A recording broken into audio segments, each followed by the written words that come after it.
Hi all, എൻ്റെ പേര് അശ്വതി ജ്യോതി. ഞാൻ ഈ ഒക്ടോബർ 8-നാണ് ഹാർഡ് എക്സാം എഴുതിയത്. എൻ്റെ ഫസ്റ്റ് ട്രൈ ആണ്, ഞാൻ പാസ്സായി. ഞാൻ ഒരു ഐഡിയ ഇല്ലാതെ ജോയിൻ ചെയ്തതാണ് മെഡ്വെഞ്ചറിൽ. എനിക്കൊരു ബേസിക് പോലും എന്താണ് ക്വസ്റ്റ്യൻസ് വരികയെന്നോ അല്ലെങ്കിൽ എന്തൊക്കെയാണ് കവർ ചെയ്യേണ്ടതെന്നോ ഒന്നും അറിയില്ലായിരുന്നു. ജോയിൻ ചെയ്തതിന് ശേഷം ഞാൻ ഒരു മെയിലാണ് ജോയിൻ ചെയ്തത്. ഓൾമോസ്റ്റ് ഒരു 5 to 6 months ആയി ഇപ്പം. എനിക്ക് എല്ലാവിധ സപ്പോർട്ട് കിട്ടിയത് മെഡ്വെഞ്ചറിൽ നിന്നാണ്. ക്ലാസ്സസ് ആയാലും ആൻഡ്രൂ സാറിൻ്റെ ബേസിക് ക്ലാസ്സസ് എല്ലാം ഞാൻ അറ്റൻഡ് ചെയ്തു. നമുക്കിപ്പോൾ ഒരു 2 year എക്സ്പീരിയൻസിന് ശേഷം എഴുതുന്നത് കൊണ്ട് തന്നെ ഒരു ബേസിക് കോൺസെപ്റ്റ്സ് കിട്ടാൻ ഒന്ന് പൊടി തട്ടി എടുക്കുക എന്നുള്ളത് വളരെ ഇമ്പോർട്ടൻ്റ് ആണ്. കാരണം നമുക്ക് കോൺസെപ്റ്റ് മനസ്സിലാകാതെ ക്വസ്റ്റ്യൻ അറ്റൻഡ് ചെയ്യാൻ പറ്റില്ല. ജസ്റ്റ് ബൈ ഹാർട്ട് ചെയ്തിട്ട് പോകാൻ പറ്റില്ല. നമുക്ക് ടെസ്റ്റ് ചെയ്തൊക്കെ വരാം, ഓപ്ഷൻസ് മാറി വരാം, കാൽക്കുലേഷൻ ആണെങ്കിൽ വാല്യൂസ് മാറി വരാം, വേറെ പാറ്റേണിൽ ക്വസ്റ്റ്യൻ വരാം. അപ്പോൾ അതൊക്കെ ഫേസ് ചെയ്യണമെങ്കിൽ ഒരു ഓവറോൾ ഐഡിയ കിട്ടണം.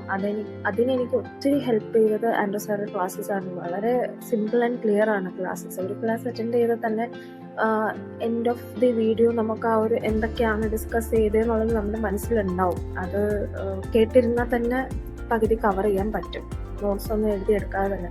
പിന്നെ നമുക്ക് മെറ്റീരിയൽ കിട്ടുന്നുണ്ട് ബേസിക് ക്ലാസ്സസിൻ്റെ. അങ്ങനെ അത് പറയാതിരിക്കാൻ വയ്യ, വളരെ നല്ല ക്ലാസ്സസ് ആണ്. പിന്നെ നമുക്ക് ഡെഡിക്കേറ്റഡ് ആയിട്ട് ഓരോ മെൻറ്ററിനെ തരും. എനിക്ക് അസ്ന മാം ആയിരുന്നു. അസ്ന മാം എന്നെ ഒരുപാട് ഹെൽപ്പ് ചെയ്തിട്ടുണ്ട്.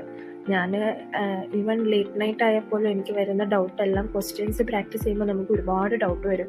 പല രീതിയിൽ പല സ്ഥലത്ത് നമ്മൾ ഓരോ ക്വസ്റ്റ്യൻസിൻ്റെ ആൻസേഴ്സ് കാണുമ്പോൾ വേരിയേഷൻസ് വരുന്നത് കൊണ്ട് തന്നെ നമുക്ക് കൺഫ്യൂഷൻ ആവും. അതുപോലെ കോൺസെപ്റ്റ് മനസ്സിലാക്കി എടുക്കാൻ കൺഫ്യൂഷൻ ഉണ്ടാവും.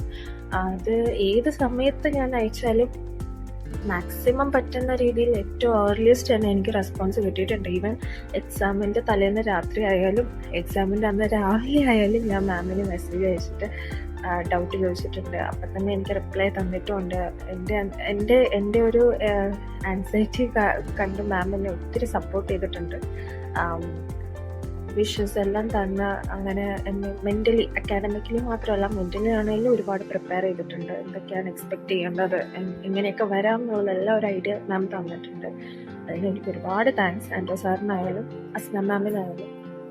പിന്നെ ക്വസ്റ്റ്യൻസിൻ്റെ കാര്യം പറയുകയാണെങ്കിൽ റിപ്പീറ്റഡ് ക്വസ്റ്റ്യൻസ് തന്നെ ഒരുപാട് ക്ലിയർ ചെയ്ത് പോയാൽ നമുക്കൊരു കോൺഫിഡൻസ് കിട്ടും. കാൽക്കുലേഷൻസ് ഒക്കെ അത്യാവശ്യം എനിക്ക് നല്ല ട്വിസ്റ്റ് ചെയ്ത് തന്നെയാണ് വന്നത്. പുതിയ കാൽക്കുലേഷൻ ഉണ്ടായിരുന്നു, ടൈം കൺസ്യൂമിങ് ആയിട്ടുള്ള കാൽക്കുലേഷൻ ഉണ്ടായിരുന്നു. പക്ഷേ നമ്മൾ പ്രാക്ടീസ് ചെയ്ത കാൽക്കുലേഷന് വേരിയേഷൻ വരുമ്പോൾ നമുക്കത് റിലേറ്റ് ചെയ്തെടുക്കാൻ പറ്റും. കാൽക്കുലേഷൻസ് തറവാണെങ്കിൽ പുതിയ പാറ്റേൺ വന്നാലും നമുക്ക് ചെയ്യാൻ പറ്റും. അപ്പം അത് നമ്മുടെ കയ്യിലുള്ള അവൈലബിൾ ആയിട്ടുള്ളതെല്ലാം തറവാക്കുക എന്നുള്ളതാണ് ആദ്യത്തെ പോയിന്റ്.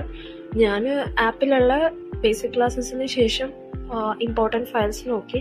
ഇമ്പോർട്ടൻറ്റ് ഫയൽസിന് ശേഷം മോക്ക് ടെസ്റ്റ് പറയാതിരിക്കാൻ വയ്യ. എനിക്ക് എക്സാം പ്രിപ്പറേഷനിലേക്ക് എൻ്റെ ഒരു 50% കോൺട്രിബ്യൂട്ട് ചെയ്തത് മോക്ക് ടെസ്റ്റ് തന്നെയാണ്. കാരണം എക്സാം നമ്മളിപ്പോൾ ബുക്ക് നോക്കിയാലും വീഡിയോസ് നോക്കിയാലും അതിൻ്റെ ആൻസേഴ്സ് ഹൈലൈറ്റ് ചെയ്തിരിക്കുന്നത് കൊണ്ട് തന്നെ ഓക്കെ ഇതില്ലെങ്കിൽ, ഹൈലൈറ്റഡ് അല്ലെങ്കിൽ നമുക്കത് കിട്ടുമല്ലോ എന്നുള്ള ഒരു ടെൻഷൻ കാണും. അത് മോക്ക് ടെസ്റ്റ് അറ്റൻഡ് ചെയ്യുമ്പോൾ മാറും.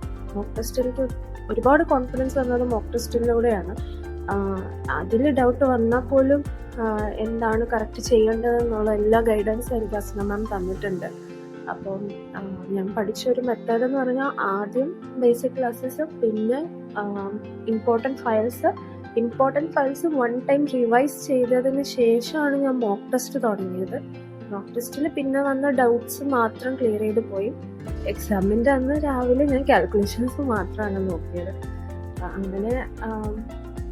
അങ്ങനെയാണ് ഞാൻ ഫോളോ ചെയ്ത മെത്തേഡ് അതാണ്. ക്വസ്റ്റ്യൻസ് എന്ന് പറയുകയാണെങ്കിൽ കോംപ്ലിക്കേറ്റഡ് ക്വസ്റ്റ്യൻസ് ഉണ്ട്, ലെങ്തി ക്വസ്റ്റ്യൻസ് ഉണ്ട്. കുറച്ച് ട്വിസ്റ്റ് ചെയ്തൊക്കെയാണ് അവർ ചോദിക്കുക. നമ്മൾ ഇങ്ങനെ കാണുന്നതും പ്രിപ്പയർ ചെയ്യുന്നതും പോലെ അത്ര സിമ്പിൾ ആൻഡ് ഡയറക്റ്റ് ആയിട്ടല്ല ക്വസ്റ്റ്യൻസ് വരാം. അപ്പം അത് പ്രിപ്പയർ ചെയ്യണമെങ്കിൽ അത്രയും തറവാവണം. അപ്പോൾ പറ്റായികയൊന്നുമില്ല. നമ്മൾ നമ്മുടെ കയ്യിലുള്ള മെറ്റീരിയൽസും ക്ലാസ്സസും നല്ലപോലെ തറവാക്കി വെച്ചാൽ നമുക്ക് എന്തായാലും കിട്ടും. അപ്പോൾ ഇനി അറ്റൻഡ് ചെയ്യാൻ പോകുന്നവർക്ക് എൻ്റെ എല്ലാവിധ ബെസ്റ്റ് വിഷസും. പിന്നെ ഞാൻ മെഡ്വെഞ്ചർ തന്നെ സജസ്റ്റ് ചെയ്യുള്ളൂ. എനിക്ക് അത്രയും നല്ല സപ്പോർട്ട് കിട്ടിയിട്ടുണ്ട്. So thank you all.